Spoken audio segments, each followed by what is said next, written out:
നമ്മൾ ഈ അധ്യായം വായിച്ചത് മത്തായിയുടെ സുവിശേഷത്തിൽ നിന്നാണ്. പുതിയ നിയമത്തിലെ ആദ്യത്തെ പുസ്തകമാണ് മത്തായിയുടെ സുവിശേഷം. വളരെയധികം പ്രാഗൽഭ്യമേറിയ ക്രിസ്തു ആരെന്നുള്ള വെളിപ്പാടിനെ കുറിച്ച് വിളിച്ചു പറയുന്ന ഒരു അധ്യായമാണ് മത്തായിയുടെ സുവിശേഷം. ഒരു യഹൂദനെ കുറിച്ച് യഹൂദന്മാരോട് എഴുതിയ സുവിശേഷമാണ് മത്തായിയുടെ സുവിശേഷം. എന്താണ് ഒരു യഹൂദനെ കുറിച്ച് യഹൂദന്മാരോട് എഴുതിയ സുവിശേഷമാണ്. മത്തായി എന്ന യഹൂദൻ യേശു എന്ന യഹൂദനെ കുറിച്ച് യഹൂദന്മാരോട് എഴുതിയ സുവിശേഷമാണ് മത്തായിയുടെ സുവിശേഷം. മത്തായിയുടെ സുവിശേഷത്തിന്റെ ഏറ്റവും വലിയ പ്രത്യേകത, ഇവിടെ കർത്താവായ യേശു ക്രിസ്തുവിനെ ദൈവമായിട്ട് ഒത്തിരിയായിട്ട് വെളിപ്പെടുത്തുന്നുണ്ട്. മശികയാണ്, കർത്താവായ യേശു ക്രിസ്തു ദൈവമാണെന്ന് വെളിപ്പെടുത്തുന്നത് നമുക്ക് കാണാൻ സാധിക്കും. നാം ഇവിടെ വായിച്ച വാക്യം യേശു ക്രിസ്തുവിന്റെ ദൈവത്വത്തെ തെളിയിക്കുന്ന ഒരു വാക്യമാണ്. അതുപോലെ തന്നെ ഈ എട്ടാം അധ്യായത്തിന്റെ 1-ാമത്തെ വാക്യത്തിൽ ഇപ്രകാരം പറയുന്നു, അവൻ മലയിൽ നിന്ന് ഇറങ്ങി വന്നാറേ വളരെ പുരുഷാരം അവനെ പിന്തുടർന്നു. ഹല്ലേലൂയ. എന്തിനു വേണ്ടിയാണ് യേശു മലയിൽ പോയത്? 5, 6, 7 അധ്യായത്തിൽ നമുക്ക് കാണാൻ സാധിക്കും. ഗിരിപ്രഭാഷണം അല്ലെങ്കിൽ സെർമൺ ഓൺ ദ മൗണ്ട് എന്ന് പറയുന്ന ഗിരിപ്രഭാഷണം, മലമേലിരുന്ന് കർത്താവിൻ്റെ വചനത്തെ, കിങ്ഡം പ്രിൻസിപ്പിളിനെ പഠിപ്പിക്കുന്നതായിട്ട് നമുക്ക് കാണാൻ സാധിക്കും. ഈ 5, 6, 7 അധ്യായങ്ങളിൽ കർത്താവായ യേശു ക്രിസ്തു ഒരു ക്രിസ്ത്യാനി അല്ലെങ്കിൽ കർത്താവിനെ അറിഞ്ഞൊരു വ്യക്തി എങ്ങനെ ജീവിക്കണമെന്ന് എഴുതി വെച്ചിരിക്കുന്ന അധ്യായങ്ങളാണ് 5, 6, 7. ആരെയൊക്കെ സൂക്ഷിക്കണം? കർത്താവ് നിനക്ക് വേണ്ടി കരുതുന്ന ദൈവമാണ്. അങ്ങനെയൊക്കെ എങ്ങനെ ജീവിക്കണമെന്ന് പറഞ്ഞു തരുന്ന ഒരു അധ്യായമാണ് 5, 6, 7 അധ്യായം. 5, 6, 7 അധ്യായത്തിൽ കർത്താവ് ജനത്തെ പഠിപ്പിക്കുകയാണ്. പഠിപ്പിച്ച് ഒത്തിരി പഠിപ്പിച്ചു കഴിഞ്ഞപ്പോൾ ഈ 5, 6, 7 അധ്യായത്തിൽ പഠിപ്പിച്ചു. 8-ാം അധ്യായത്തിൽ പ്രവൃത്തി കർത്താവ് വെളിപ്പെടുത്തി. ഹല്ലേലൂയ.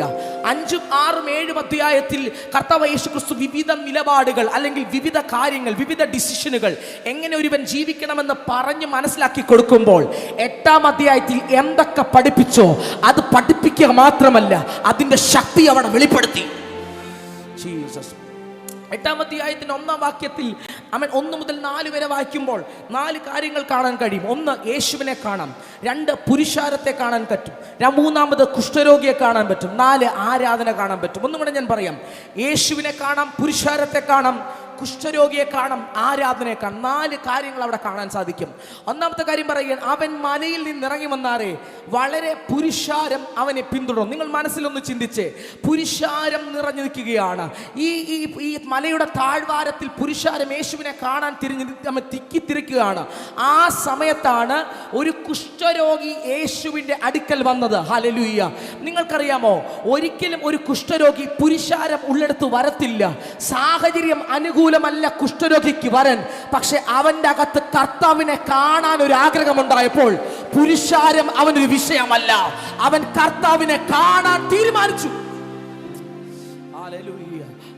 അങ്ങനെ നിങ്ങൾ ശ്രദ്ധിച്ചു, ഒരു കുഷ്ഠരോഗി എന്ന് പറയുന്നത് വളരെയധികം കഷ്ടതകൾ അനുഭവിക്കുന്ന വ്യക്തിയാണ്. അന്ന് പറയപ്പെടുന്നത് ദൈവത്താലും മനുഷ്യനാലും തള്ളപ്പെട്ടവനാണ് ഒരു കുഷ്ഠരോഗി.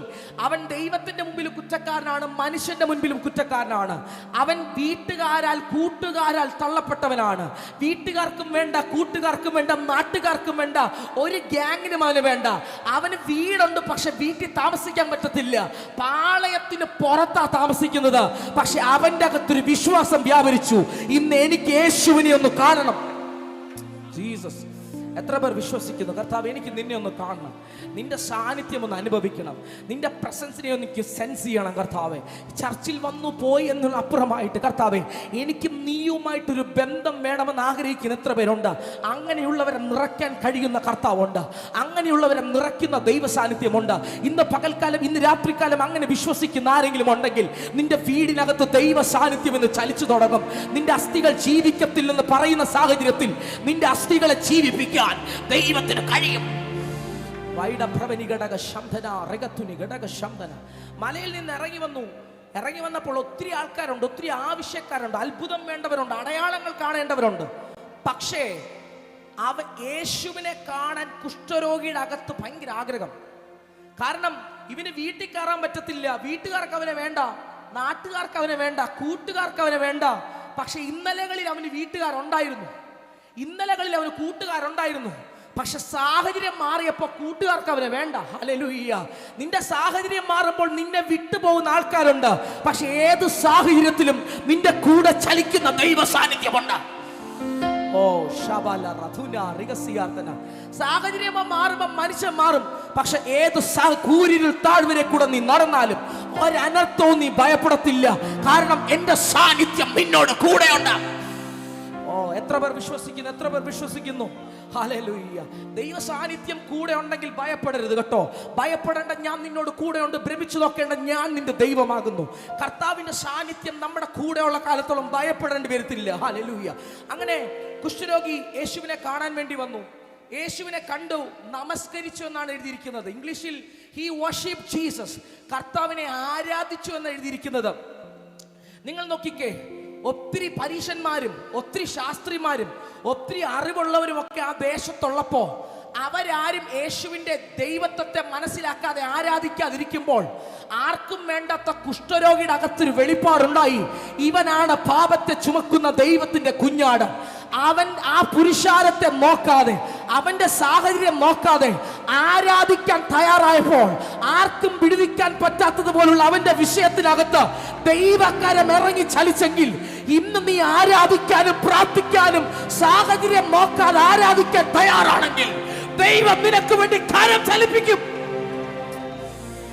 ദൈവത്തിന്റെ കരം കുറുകിയിട്ടില്ല കേട്ടോ. രക്ഷിപ്പാൻ കഴിയാതെ വണ്ണം യഹോവയുടെ കൈ കുറുകിയിട്ടില്ല. കേൾപ്പാൻ കഴിയാതെ വണ്ണം അവന്റെ ചെവി മന്ദമായിട്ടില്ല. ആരെങ്കിലും ഇന്ന് അവൻ എല്ലാ അവൻ പ്രതീക്ഷകളും അവസാനിച്ചു, ഇനി മുൻപോട്ട് പോകത്തില്ല എന്ന് പറയുന്ന ആരെങ്കിലും ഉണ്ടെങ്കിൽ, വിശ്വസിക്കാൻ തയ്യാറാണെങ്കിൽ ഇന്നും നിനക്ക് വേണ്ടി ദൈവകരം ചലിക്കും. ഇത് ഉറപ്പാണ്. വിശ്വസിക്കുന്നതിന് വേണ്ടി വ്യാപരിക്കുന്ന ദൈവശക്തിയുടെ അളവറ്റ വലിപ്പം. ഈ ദൈവശക്തി എങ്ങനെയാണ് വ്യാപരിക്കുന്നത്? എങ്ങനെയാണ് ഒരു വിടുതൽ നടക്കുന്നത്? എങ്ങനെയാണ് ഒരു മിറാക്കിൾ ഉണ്ടാകുന്നത്? എങ്ങനെയാണ് ഒരു ഡെലിവറൻസ് ഉണ്ടാകുന്നത്? വിശ്വസിക്കുമ്പോഴാണ്. ഹല്ലേലൂയ. നമ്മളെല്ലാവരും ഇവിടെ കസാര ഇരിക്കുന്നുണ്ട്. ഞാൻ ഇവിടെ വന്നപ്പോൾ ഇവിടെ കസാര വന്നിരുന്നു. എന്തുകൊണ്ടാണ്? ഞാൻ ആ കസാരയെ വിശ്വസിച്ചത് കൊണ്ടാണ്. ഈ 2.5 മണിക്കൂർ ഈ കസാരയിൽ ഞാൻ വിശ്വസിക്കുന്നതിന് ഒറ്റ കാര്യം, ആ കസാരയെ വിശ്വസിച്ചത് കൊണ്ടാണ് ഞാൻ കസാരയിൽ ഇരുന്നത്. അല്ലെങ്കിൽ നിങ്ങൾ ഈ കീബോർഡ് വായിക്കാൻ ഒരാൾ ഇവിടെ വന്നപ്പോൾ, ബേസ് ഗിറ്റാർ വായിക്കാൻ വന്നപ്പോൾ എന്തുകൊണ്ടാണ് ബേസിൽ കൈവച്ചത്? ആ ഗിറ്റാറിൽ സൗണ്ട് വരുമെന്ന് വിശ്വസിച്ചത് കൊണ്ടാണ്. ഞാൻ പറയട്ടെ, ഈ ജീവനില്ലാത്ത വസ്തുക്കളെ നമുക്ക് ഇത്രത്തോളം വിശ്വസിക്കാൻ പറ്റുമെങ്കിൽ ജീവനുള്ള ദൈവത്തെ നാം എത്രത്തോളം വിശ്വസിക്കുന്നു? ഹല്ലേലൂയ. കേവലം 2.5 മണിക്കൂർ ഈ കസാരയെ വിശ്വസിക്കാൻ പറ്റുമെങ്കിൽ അഖിലാണ്ടത്തെ മുഴുവനും ഒരു വാക്കിൽ ചമച്ചവനെ നീ വിശ്വസിക്കണം. Oh Jesus, hallelujah. ഞാൻ എൻ്റെ ഒരു അനുഭവം നിങ്ങളോട് പറയാം. ഞാൻ ഒരിക്കലും സുവിശേഷ വിലയ്ക്ക് വേണ്ടി ഇറങ്ങേണ്ടവനല്ല. ഡിനിച്ചാനൊക്കെ അറിയാം, ഞാനൊരു പാസ്റ്റർ മകനായിട്ട് ജനിച്ച വ്യക്തിയാണ്. പണ്ട് മുതലേ എൻ്റെ പിതാവ് എപ്പോഴും ഉപവാസം ഇരിക്കും. പപ്പ എപ്പോഴും ഉപവാസം ഇരിക്കും. 21-40 ഉപവാസം ഇരിക്കും. ഉപവാസം ഇരിക്കുമ്പോൾ ഈ ഫ്രണ്ടിൽ ഞാൻ വന്നിരിക്കും. കാരണം എനിക്ക് ട്യൂഷൻ ഇല്ല, വീട്ടിൽ നിന്നെങ്ങും പോകാൻ പറ്റത്തില്ല. ഞാൻ ഒറ്റയ്ക്കായിരിക്കും ഉപവാസം. 21 ദിവസം കൊണ്ട് 21 ദിവസം വൈകിട്ട് ഞാൻ അവിടെ ഇരിപ്പുണ്ടാക്കും. അന്ന് ഞാൻ ആഗ്രഹിച്ചിട്ടുണ്ട്, കർത്താവേ, ഒരു വിശ്വാസിയുടെ മകനായിട്ട് ജനിച്ചിരുന്നെങ്കിൽ എല്ലാ മീറ്റിങ്ങിനും വരണ്ടായിരുന്നു. ഹല്ലേലൂയ. കാരണം എന്താ? വീട്ടിൽ പാസ്റ്റേജും ചർച്ചും അടുത്തായതുകൊണ്ട് വേറെ അങ്ങോട്ട് പോകാൻ സാധ്യതകളില്ല. എല്ലാ പ്രാർത്ഥനയ്ക്കും വന്നിരിക്കണം. എല്ലാ പ്രാർത്ഥനയ്ക്കും വന്നിരിക്കും.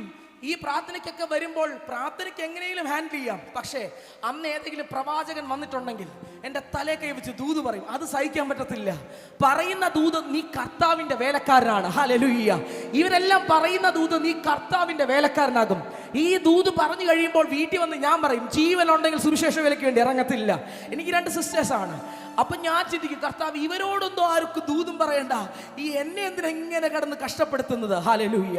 അങ്ങനെ എല്ലാ ഉപവാസ പ്രാർത്ഥനയ്ക്കും പാസ്റ്റർമാർ വന്ന് ദൂത് പറയും. ഈ കുറച്ച് നാൾ കഴിഞ്ഞപ്പോൾ ഇവർ തലേ കൈവെക്കുന്നതിന് മുമ്പ് ദൂത് എനിക്കറിയാം. തലേ കൈവച്ച് ദൂത് പറയാൻ വരുന്നതിന് മുമ്പ് എൻ്റെ മനസ്സിൽ ഞാൻ പറയും, ഓ, നീ കർത്താവിൻ്റെ വേലക്കാരനാകും. ആ ദൂതല്ലേ പറയാൻ വെക്കുന്നത്. അങ്ങനെ ഈ ഒരു ദൂതുകളൊക്കെ കേൾക്കും. പക്ഷെ ഒരിക്കലും ഇത് നടക്കത്തില്ല, നടക്കാൻ സാധ്യതയില്ല. സുവിശേഷ വിലയ്ക്ക് ഇറങ്ങത്തില്ല. എൻ്റെ ഏറ്റവും വലിയ ആഗ്രഹം എബ്രോഡ് പോയി സെറ്റിൽ ആകണമെന്നായിരുന്നു. അങ്ങനെ ഞാൻ ഡിഗ്രി പഠനം കഴിഞ്ഞ് കാനഡയ്ക്ക് പോകാനുള്ള കാര്യങ്ങളൊക്കെ ചെയ്തുകൊണ്ടിരിക്കുമ്പോഴാണ് ഒരു രാത്രിയിൽ ഒറ്റ സ്വപ്നത്തിൽ കർത്താവായ യേശു ക്രിസ്തുവിനെ എൻകൗണ്ടർ ചെയ്തത്. അന്ന് രാത്രി എൻ്റെ ജീവിതത്തെ മാറ്റിമറിക്കാൻ ഇടയായിത്തീർന്നു. ഹല്ലേലൂയ. വിളിയുണ്ട്. കർത്താവിൻ്റെ ശബ്ദം കേട്ടിട്ട് ഇറങ്ങാതിരിക്കുന്ന ആരെങ്കിലും ഉണ്ടെങ്കിൽ നിന്റെ സമയം വെളിപ്പെടും. നിനക്ക് വേണ്ടിയുള്ള വഴികൾ വെളിപ്പെടും. നിന്നെ കർത്താവിന് ആവശ്യമുണ്ട്. ഹല്ലേലൂയ. അന്ന് പറയുന്ന എക്സ്ക്യൂസ് ആണ്, മിനിസ്ട്രിയിൽ ഇറങ്ങത്തില്ല, പക്ഷെ മിനിസ്ട്രിയെ സപ്പോർട്ട് ചെയ്യാം. ഹല്ലേലൂയ. മിനിസ്ട്രിയുടെ സപ്പോർട്ട് അല്ല കർത്താവിന്, നിന്നെ കർത്താവിന് ആവശ്യം. എന്നെ കർത്താവിന് എൻ്റെ പണത്തേക്കാൾ ഉപരി എന്നെ ആവശ്യമുണ്ട്. ഏലിയാവ്, നിന്നെ തന്നെ എഴുന്നേൽപ്പിച്ച് നിന്നെ കൊണ്ട് തന്നെ ചിലത് ചെയ്യിക്കാൻ ദൈവത്തിന് പദ്ധതിയുണ്ട് കേട്ടോ. ദൂരയാത്ര ചെയ്യിപ്പിക്കുന്നു പറഞ്ഞാൽ ഇസബേൽ അല്ല, പൈശാചിക ശക്തി മുഴുവനും നിനക്കെതിരാണെങ്കിലും ദൈവത്തിന്റെ അനുകൂലത നിനക്കുണ്ടെങ്കിൽ അങ്ങനെ സുവിശേഷ വേലയ്ക്ക് വേണ്ടി സമർപ്പിച്ചു. വേദപഠനം പൂർത്തീകരിച്ചു. കുറച്ച് നാളെ ആയുള്ളൂ. കർത്താവ് വിവിധ ദേശങ്ങളിൽ ഉപയോഗിക്കാൻ തുടങ്ങി. ഹല്ലേലൂയ. ഞാൻ പറയാം, കുഷ്ഠരോഗിയുടെ അകത്ത് ഒറ്റ കാര്യമുള്ളൂ, യേശുവിനെ കാണണം. ചർച്ചയിൽ വരുന്നുണ്ട്, കൈയടിക്കുന്നുണ്ട്, ആരാധിക്കുന്നുണ്ട്. യേശുവുമായിട്ട് ബന്ധമുണ്ടോ? ഭയങ്കര വർഷിപ്പാണ്, ഓ എന്തോ കൈയടിയാണ്, എന്തോ ആരാധനയാണ്. കർത്താവിന്റെ ശബ്ദം കേൾക്കാറുണ്ടോ? നമ്മളെല്ലാം ഭയങ്കര എന്താ പറയുക, നല്ലോണം വർഷിപ്പ് ചെയ്യാൻ ഇഷ്ടപ്പെടുന്ന ആൾക്കാരാ. പക്ഷെ ഞാൻ ചോദിക്കട്ടെ, സത്യത്തിലാണോ ആരാധിക്കുന്നത്? ആത്മാവിലാണോ ആരാധിക്കുന്നത്? അതോ വെറും ഷോ മാത്രമാണോ ആരാധന? ഇന്ന് രാത്രികാലം ദൈവിക ബന്ധത്തിലേക്ക് നീ കടന്നു വരണം. ബന്ധമില്ലാതെ നീ ആരാധിച്ചാൽ ബന്ധനത്തിലാകും. ഹല്ലേലൂയ. കർത്താവിന്റെ പരിശുദ്ധാത്മാവിൽ നിറയപ്പെടാതെ എത്ര മുൻപോട്ട് പോയാലും ചലിക്കത്തില്ല കേട്ടോ. എത്ര മുൻപോട്ട് പോയാലും സക്സസ് ആകത്തില്ല കേട്ടോ. പക്ഷെ പരിശുദ്ധാത്മാവിന്റെ സാന്നിധ്യത്തിൽ നീ ചലിക്കാൻ തുടങ്ങിയാൽ, പൗലോസ് ആസിയയിൽ വചനം പ്രസംഗിക്കണമെന്ന് തീരുമാനിച്ചു. പരിശുദ്ധാത്മാവ് വിലക്കിയത് അവന്റെ വഴിയെ കർത്താവ് മാറ്റിവിട്ടു. ഫിലിപ്പിന്റെ പട്ടണത്തിൽ അവൻ തടവറകളെ തുറന്ന് അതിനകത്ത് വലിയ ദൈവിക സ്പർശനത്തെ സ്പർശിക്കുവാൻ ദൈവത്തിന് കഴിയുമെങ്കിൽ നിന്റെ വഴികൾ അവൻ തീരുമാനിക്കട്ടെ. വഴികൾ ദൈവത്തിന്റെ കരത്തിലേക്ക് സമർപ്പിക്കണം. കുഷ്ഠരോഗി നാട്ടുകാരെ നോക്കിയില്ല. വിടുതൽ പ്രാപിക്കണമെങ്കിൽ നാട്ടുകാരെ നോക്കിയിട്ട് കാര്യമില്ല. യേശുവിനെ കാണണമെങ്കിൽ റിസ്ക് എടുക്കണം. പാളയത്തിന് പുറത്ത് കിടക്കുന്ന കുഷ്ഠരോഗിക്ക് അകത്ത് വെറുതെ കയറി വരാൻ പറ്റത്തില്ല. അവന്റെ തലയിൽ തല അഴുകിയിരിക്കണം. അവന്റെ തലയിൽ കറുത്ത അവൻ ഷാള് ധരിച്ചു വേണം അവനിവിടെ വരാൻ. വരുമ്പോൾ തന്നെ അവൻ പറയണം, ഞാനൊരു കുഷ്ഠരോഗിയാണെന്ന് വിളിച്ചു പറയാതെ ഒരിക്കലും അവൻ അകത്ത് കടന്നു വരാൻ പറ്റത്തില്ല. ഹല്ലേലൂയ. അങ്ങനെ റിസ്ക് എടുത്ത് ആരെങ്കിലും അവനെ കണ്ട കല്ലെറിഞ്ഞ് കൊല്ലും. ഹല്ലേലൂയ. റിസ്ക് ആണ്, മരണമാണ് മുൻപിൽ. പക്ഷെ യേശുവിനെ കാണണമെന്ന് തീരുമാനിച്ചപ്പോൾ അവന് വേണ്ടി സ്വർഗം ചലിക്കാൻ തീരുമാനിച്ചു കേട്ടോ. അടുത്ത ചോദ്യം കർത്താവിനോട് ചോദിക്കും, നിനക്ക് മനസ്സുണ്ടെങ്കിൽ എന്നെ ശുദ്ധമാക്കാൻ കഴിയും. ഓ, അതെന്തോ ചോദ്യമാണ്. നിനക്ക് മനസ്സുണ്ടെങ്കിൽ എന്നെ ശുദ്ധമാക്കാൻ കഴിയും. ഈ ചോദ്യം ശരിക്കും പറഞ്ഞാൽ ഇവന്റെ ചോദ്യം അല്ല. ബെഥേസ്ദ കുളക്കരയിൽ കിടക്കുന്ന 38 ആണ്ട് വർഷം രോഗം പിടിപെട്ട് കിടക്കുന്ന വ്യക്തിയോട് യേശു ചോദിക്കുന്ന ചോദ്യം, നിനക്ക് സൗഖ്യമാകാൻ മനസ്സുണ്ടോ? പക്ഷെ ഇപ്പോഴത്തെ കുഷ്ഠരോഗി കർത്താവിന്റെ ചോദ്യം കർത്താവിനോട് ചോദിക്കുക. ഇതാണ് കേട്ടോ ഫെയ്ത്ത്. ഹല്ലേലൂയ. അവന്റെ വിശ്വാസത്തോടുകൂടിയ ചോദ്യത്തിനകത്ത് കർത്താവ് അടുത്ത വാക്ക് പറയുക, എനിക്ക് മനസ്സുണ്ട്. നിനക്ക് വരാൻ മനസ്സുണ്ടെങ്കിൽ കർത്താവിന് മനസ്സുണ്ട്.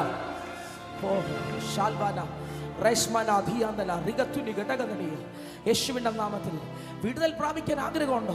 കർത്താവിനെ കാണണം. ഇന്ന് പകൽക്കാലം കേവലം ഒരു വിശ്വാസിയായി എല്ലാ ഞായറാഴ്ചയും വന്നു പോകുന്നൊരു വ്യക്തിയായിട്ടല്ല, നീ ആത്മാവിൽ നടക്കണം. ഹല്ലേലൂയ. ആത്മസാന്നിധ്യത്തിൽ നടക്കണം. അഭിഷേകത്തിന്റെ നിറവിൽ നീ ആയിരിക്കണം. എന്തോ ചെയ്താലും സാന്നിധ്യത്തിൽ നിറയണം. കർത്താവിനെ കാണാൻ പറ്റുമോ? കർത്താവിനെ കാണാൻ പറ്റും. നമ്മൾ എത്രത്തോളം കർത്താവിന്റെ അവൻ എന്നോട് പറ്റിയിരുന്നാൽ ഞാൻ അവനെ വിടുവിക്കും. അവൻ എൻ്റെ നാമത്തെ അറിയുകയിൽ ഞാൻ അവനെ ഉയർത്തും. കർത്താവിനെ നാം എത്രത്തോളം അറിയാൻ തീരുമാനിക്കുന്നോ അത്രത്തോളം കർത്താവ് നമ്മുടെ അടുക്കൽ വരും. മോശയോട് ദൈവം പറയുകയാണ്, എൻ്റെ സാന്നിധ്യം നിന്നോട് കൂടെ പോരും. എന്താണ് സാന്നിധ്യം? നിന്നോട് കൂടെ പോരും. മോശ പറയുകയാണ്, കർത്താവെ, സാന്നിധ്യം കൊണ്ട് ഞാൻ തൃപ്തനല്ല, എനിക്ക് നിന്റെ തേജസ് കാണണം. ഹല്ലേലൂയ. സാന്നിധ്യം കൊണ്ട് തൃപ്തനാകാത്തവനെ തേജസ് കാണിക്കാൻ കർത്താവ് തയ്യാറാണ്. മോശയോട് കർത്താവ് പറഞ്ഞു, എനിക്കൊരു സ്ഥലമുണ്ട്, നീ അവിടേക്ക് വാ. കർത്താവിനെ കാണാൻ പറ്റും കേട്ടോ. നമ്മളെല്ലാവരും ആരാധിക്കുകയാണ്, കർത്താവ് എനിക്ക് നിന്നെ ഒന്ന് കാണണം എന്ന് ഹൃദയത്തിൽ പ്രാർത്ഥിക്കുന്ന ആരെങ്കിലും ഉണ്ടെങ്കിൽ നിന്റെ മുൻപിൽ വെളിപ്പെടുന്ന ദൈവ സാന്നിധ്യമുണ്ട്. ഞാനൊരു ഒരു സ്ഥലത്ത് മീറ്റിങ്ങിൽ പ്രസംഗിച്ചുകൊണ്ടിരിക്കുമ്പോൾ, ദൈവമഹത്വത്തെ പറ്റി പ്രസംഗിച്ചുകൊണ്ടിരിക്കുമ്പോൾ ഒരു കുഞ്ഞ് ഭയങ്കരമായിട്ട് ഭയങ്കരമായിട്ട് കരയുകയാണ്. അവൻ 8ാം ക്ലാസ്സിൽ പഠിക്കുകയാണ്. ഞാൻ ചോദിച്ചു, മോനെ നീ എന്തിനാ കരയുന്നത്? ഈ മുറിക്കകത്ത് യേശു ഇറങ്ങി വന്ന് എൻ്റെ കഴുത്തിൽ തൊടുന്ന കാഴ്ച ഞാൻ കണ്ടു. ഹല്ലേലൂയ. 2ാം ക്ലാസ്സിൽ പഠിക്കുന്ന ഒരു കുഞ്ഞ്, അവൻ ഭയങ്കരമായിട്ട് മീറ്റിംഗ് കഴിഞ്ഞപ്പോൾ വന്ന് പറയുകയാണ്, പാസ്റ്റർ, ഇതിനകത്ത് മുഴുവനും ദൂതന്മാർ നിൽക്കുന്ന കാഴ്ച ഞാൻ കണ്ടു. ഹല്ലേലൂയ. ഹല്ലേലൂയ. നമ്മുടെ കണ്ണുകളെ തുറക്കാൻ കർത്താവ് തയ്യാറാണ് കേട്ടോ. ആത്മാവിൽ ചലിക്കാൻ, നിന്റെ കൃപാവരത്തെ ജ്വലിപ്പിക്കാൻ നീ തയ്യാറാണെങ്കിൽ നിന്റെ വീട്ടിൽ വരുന്ന അനർത്ഥത്തെ ദൈവം നിന്റെ പ്രാർത്ഥനാ മുറിയിൽ വെളിപ്പെടുത്തും. നിന്റെ തലമുറയ്ക്ക് വരുന്ന പ്രശ്നത്തെ ദൈവം നിന്റെ പ്രാർത്ഥനാ മുറിയിൽ വെളിപ്പെടുത്തും. നിന്റെ അപകടങ്ങൾക്ക് മുമ്പ് ദൈവം നിന്നോട് സംസാരിക്കും. ഹല്ലേലൂയ. അങ്ങനെ താൻ വിടുതൽ പ്രാപിച്ചു. കുഷ്ഠരോഗി വിടുതൽ പ്രാപിച്ചു കഴിഞ്ഞപ്പോൾ കർത്താവ് പറഞ്ഞു, നീ ശുദ്ധമായി. ശുദ്ധമായ എന്നൊരു പദമാണ് എഴുതിയിരിക്കുന്നത്. ആക്ച്വലി അത് പറയുന്നത് പുരോഹിതന്റെ വാക്കാണ്. ശുദ്ധമായ എന്നൊരു വാക്ക്, കുഷ്ഠരോഗി ശുദ്ധമായി കഴിയുമ്പോൾ പുരോഹിതൻ പറയുന്ന വാക്കാണ് നീ ശുദ്ധമായി. ഹല്ലേലൂയ. എന്നാൽ പുരോഹിതന്റെ ഓഫീസിൽ നിന്നുകൊണ്ട് കർത്താവ് പറയുകയാണ് നീ ശുദ്ധമായി. ഹല്ലേലൂയ. അങ്ങനെ കർത്താവേ, എനിക്ക് നിന്നെ ഒന്ന് കാണണം. റിസ്ക് എടുക്കാൻ തയ്യാറാണെങ്കിൽ, ആരാധനയ്ക്ക് വരാൻ ഇച്ചിരി റിസ്ക് എടുത്തേ പറ്റത്തുള്ളൂ, ഇച്ചിരി ടൈം അതിനു വേണ്ടി മാറ്റി വെച്ചേ പറ്റത്തുള്ളൂ. നീ കർത്താവിന് സമയം കൊടുക്കാൻ തയ്യാറാണെങ്കിൽ ദൈവം നിനക്ക് വേണ്ടി സമയം മാറ്റി വെക്കും. ദൈവത്തെ ആരാധിക്കാൻ ആരെങ്കിലും തീരുമാനമെടുത്താൽ, പ്രതികൂലത്തിന്റെ നടുവിൽ പൗലോസും ശീലാസും ദൈവത്തെ ആരാധിക്കാൻ തീരുമാനിച്ചപ്പോൾ അവരുടെ ചങ്ങലകൾ മാത്രമല്ല, കേട്ടോണ്ടിരുന്നവരുടെ ചങ്ങലകൾ അഴിഞ്ഞു വീണെങ്കിൽ ഇന്ന് രാത്രികാലം നിന്റെ ചങ്ങല മാത്രമല്ല, നിന്റെ കൂടാരത്തിനകത്തുള്ള ചിലതിന്റെ ചങ്ങലകളെ യേശുവിന്റെ നാമത്തിൽ ആത്മാവിലൊന്ന് പ്രാപിച്ച്, പരിശുദ്ധാത്മാവിലൊന്ന് കർത്താവ് എന്നെ ഒന്ന് നിറയ്ക്കണം. നിന്റെ സാന്നിധ്യത്താൽ എന്നെ ഒന്ന് നിറയ്ക്കണം കർത്താവ്. നിന്റെ കൃപയാൽ എന്നെ ഒന്ന് നിറയ്ക്കണം. Lord, fill me with your presence Lord.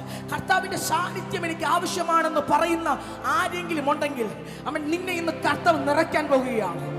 റുബവോ ഷിയാലമ വൈശപ്രവിനി ഘടകനിയ റംബൽ കമനക ശബ്ദനാ റിഗത്തുനി ഘടകനിയ.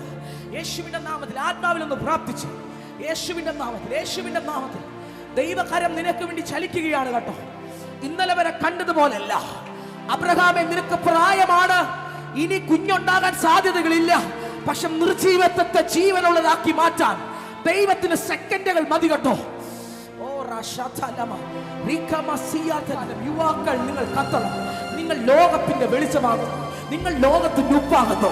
നീ ഇരിക്കുന്ന കോളേജുകളിൽ, നീ ഇരിക്കുന്ന ജോലി സ്ഥലങ്ങളിൽ നീ ഉപ്പാകണം, വെളിച്ചമാകണം. വെളിച്ചമില്ലാതെ നടക്കുന്നവന്റെ മേളിൽ നിന്നെ കാണുമ്പോൾ അവന്റെ മേലിൽ വെളിച്ചം വ്യാപരിക്കണം.